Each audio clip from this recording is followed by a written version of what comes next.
Me qëllim rritjen e rezervës valutore, Banka e Shqipërisë ka blerë 33.20 milion euro gjatë 3 muajve të parë të 2025-s. Banka Qendrore mban një rezervë valutore për të përmbushur nevojat e qeverisë për valutë për shlyrjen e borxhit të jashtëm, për të mbështetur tregtinë ndërkombëtare duke përmbushur kërkesën për valutë që buron nga importuesit, si dhe mundësuar ndërhyrjen e Bankës së Shqipërisë në treg me qëllim parandalimin dhe zbutjen e lëvizjeve të forta të kursit të këmbimit. Sikur si ishte lajmëruar në fund të vitit 2024, Banka Qendrore ka zhvilluar 3 ankande për blerjen e valutës, ku në përputhje me objektivin e zhvillimit të tregut, njëri prej tyre ka qenë me opsionin forward, pra përmes një marrëveshjeje paraprake për blerjen e valutës në një datë të ardhshme dhe me një kurs këmbimit të përcaktuar, që në momentin e arritjes së kësaj marrëveshjeje, për herë të parë, Banka e Shqipërisë ka organizuar një ankand të blerjes së valutës me afat 3 mujor, kundrejt afatit 1 mujor të përdorur në vitet e fundit.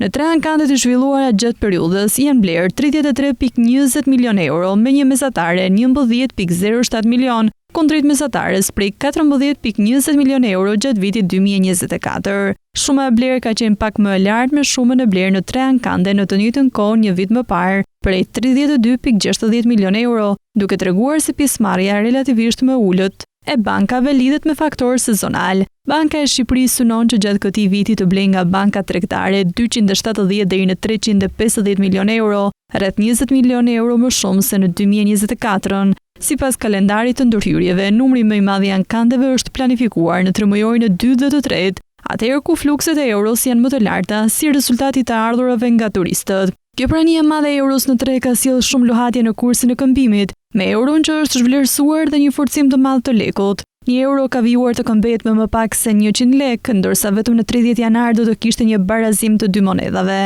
Për të blerë euro nga bankat tregtare, Banka e Shqipërisë paguan lek duke rritur kushtu ofertën e lekut në treg. Pra megjithëse nuk ishte ndërhyrje direkte për të frenuar rënien e euros, blerje të tilla ndikojnë zakonisht indirekt në zbutjen e kursit të këmbimit. Në këtë rast, blerjet e valutës nga Banka e Shqipërisë nuk kanë pasur ndikim të madh në stabilizimin e kursit të këmbimit.